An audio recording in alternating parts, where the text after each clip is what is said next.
just frequency tables in general. So any type of frequency table that you can see. So a frequency table is a table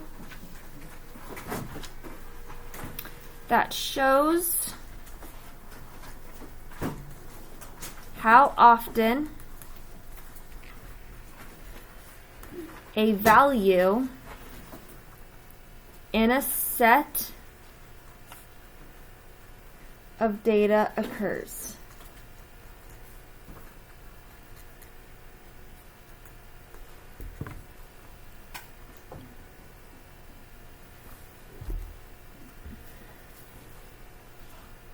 So it's a table that shows how often a value in a set of that data occurs, whether we're talking about things or whether we're talking about numbers. So they gave you two examples here. One of them is your favorite color. So if your favorite color was blue, red, green, or yellow, they then gave tally marks. So 7 tally marks means the frequency is 7. So 7 people's favorite color was blue. 8 said their favorite color was red. 5 said it was green. And 3 said it was yellow. So that's with tally marks, or you can do the exact same thing without tally marks and just write the numbers down. So 12 people said their favorite sport was football. 15 people said their favorite sport was baseball, 7 soccer, and 10 lacrosse. So what I would like you to do is you and your partner are going to fill out this bottom table below, fill out the tallies, fill out the frequencies. Don't answer the bottom questions. We will do that in just a minute. Got it? Go.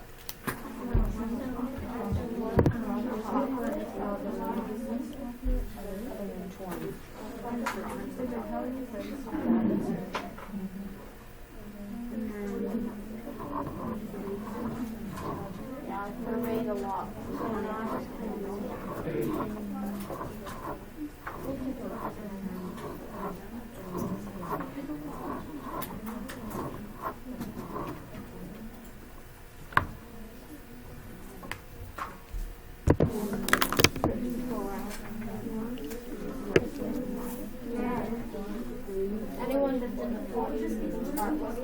Yeah, I got to. Yeah, me too.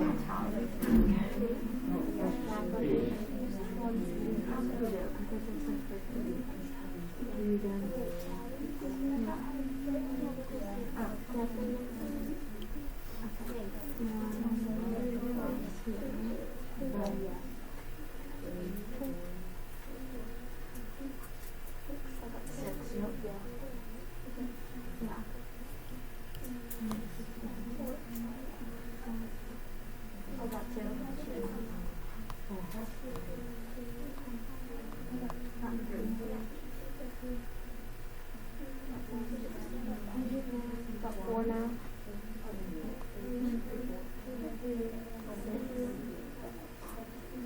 I got 4 for fun.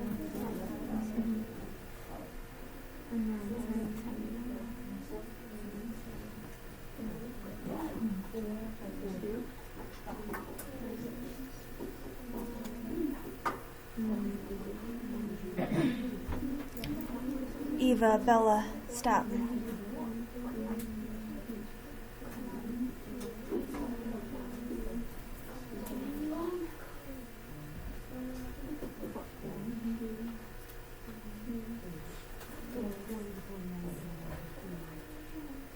Are we ready, guys?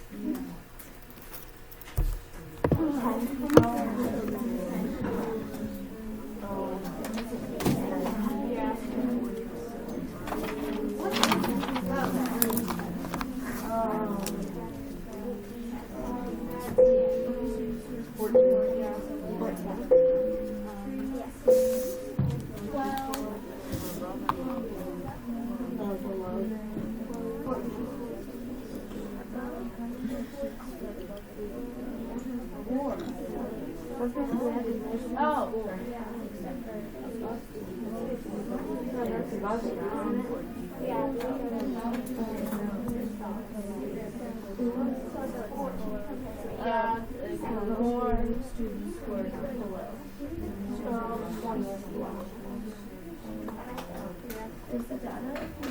Oh, it's 24. No, 22. No, it's 10, 14. No. Oh yeah, 22. Yes. Make your point, please.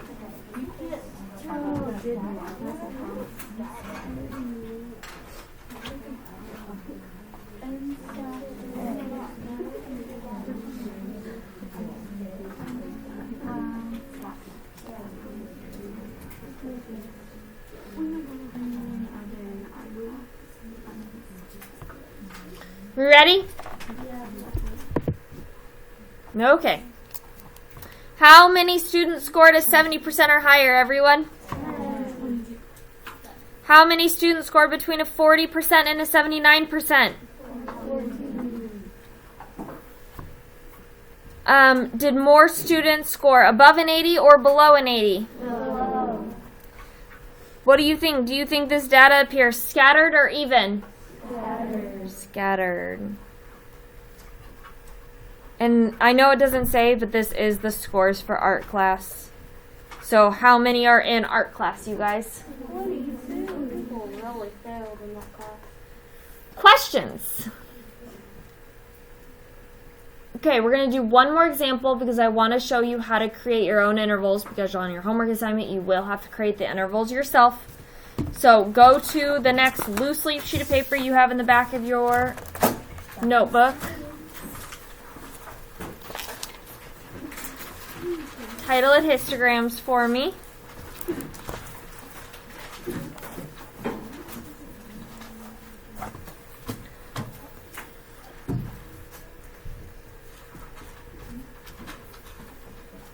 All right, I'm going to read off numbers. There are quite a bit. So are we all ready? Okay, here we go. 8, 12, 14, 15, 11, 9, 10, 14, 16, 18, 20, 7, 24, 12, 15, 14, 13, 10, 16, 16. So let's make sure we have all the numbers written down correct. I'm going to read them again. 8, 12, 14, 15, 11, 9, 10, 14, 16, 18, 20, 7, 24, 12, 15, 14, 13, 10, 16, and 16. Okay, so when you guys have to create your own frequency table and you have to find your own numbers, your first step needs to be to find the range. So with your partner, find the range of those numbers. Go.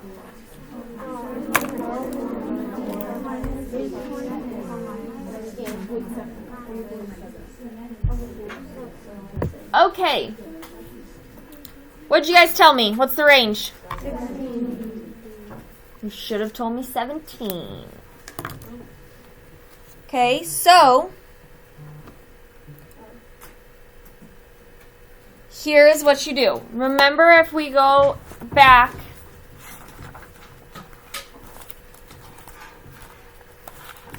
okay, and we talk about how they have to be equal intervals. And we have to have at least how many intervals? 4. Minimum of 4. And we're counting by either 5s, 10s, or 20s. So if I want a minimum of 4 intervals, I have 17 different numbers. Do you think it's best to count by 5, 10, or by 20? Counting by 5s. Does that make sense, guys? If you had a bigger range, you would count by 10s. If you have a really big range, you'd count by 20s. As long as you have 4 or more intervals. Understood? So then what we do is we create our frequency table. So intervals on one side, frequency on the other.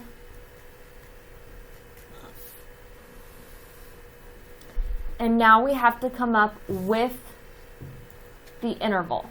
We know we're going to count by fives. The question is what number do we start with? And it's typically based around your minimum. What's my minimum? 7. Minimum 7, right, guys? Mm-hmm. Now, is 7 a normal number to start on? No. What do you think would be a better number to start with?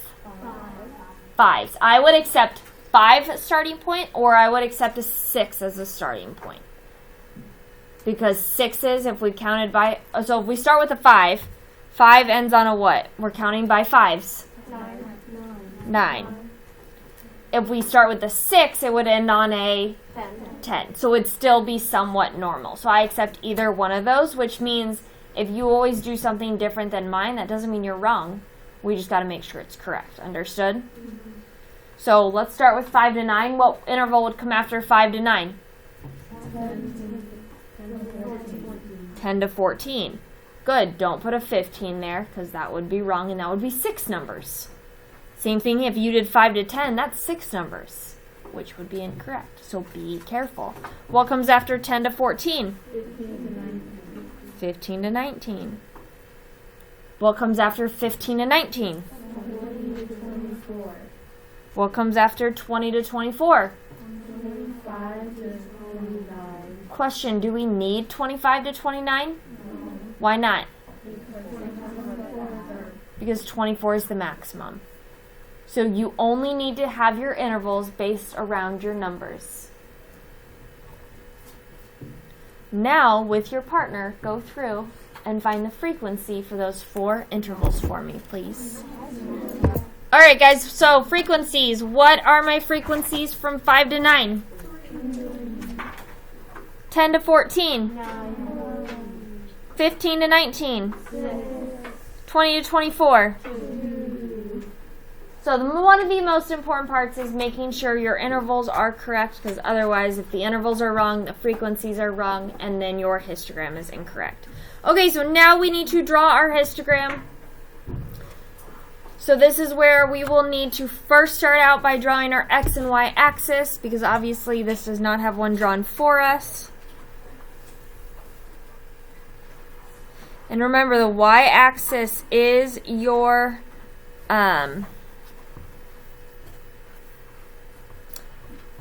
frequencies. So frequencies go up and down. Intervals go side to side on your x-axis. So once you've drawn your x and y axis, label everything. So label all your intervals. 0, 1. Always count by ones. Unless for some reason the intervals are super high and you need to count by a number bigger than that.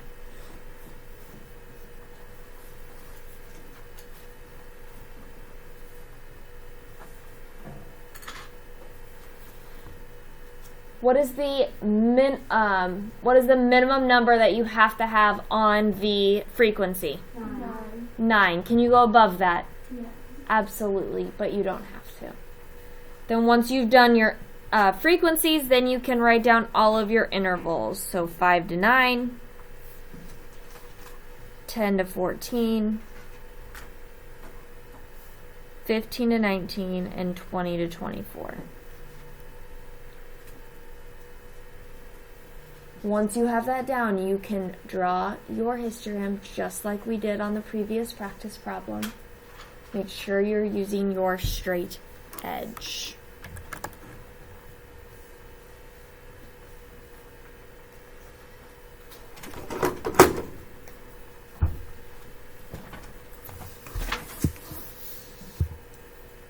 Alright guys, yours should look like mine. Or at least very similar to it, right? Alright, is there any questions on this at all?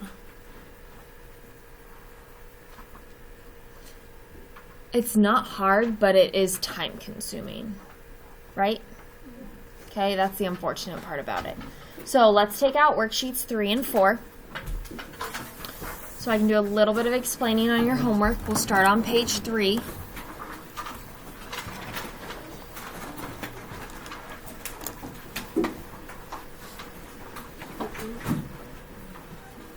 So page 3 is strictly on frequency tables. So they give you a frequency table of test scores for math class, give you the score, how many students scored in that interval or that range of scores, and you need to answer questions 1, 2, and 3 based on this table. I will not answer any questions on these questions today. Is that understood? I want to know what you think the answer is, and I will tell you what it is tomorrow. Understood? So don't come asking me about number 1 to help you, because I will not answer that question. Got it? Okay. The bottom part is the part that tends to trick people. So it says Miss Maloney needs to add these scores to the table. So they have this table.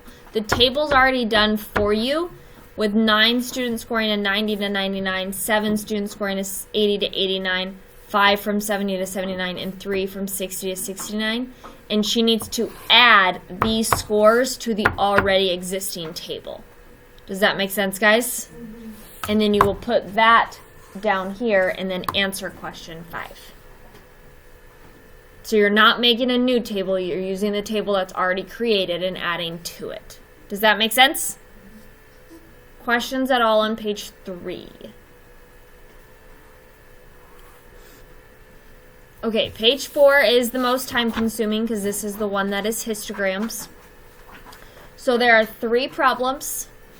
Okay, they give you the lines for your histogram, but under each problem you need to create your frequency table. So you need to do your interval and the frequency. Interval, frequency, interval, frequency for each problem. Is that understood? You are counting by either 5s, 10s, on each of them. You won't need 20s at all, okay? So count by 5s, count by 10s. You must have at least how many intervals? 4. Questions? All right, you guys have about 10 minutes to work.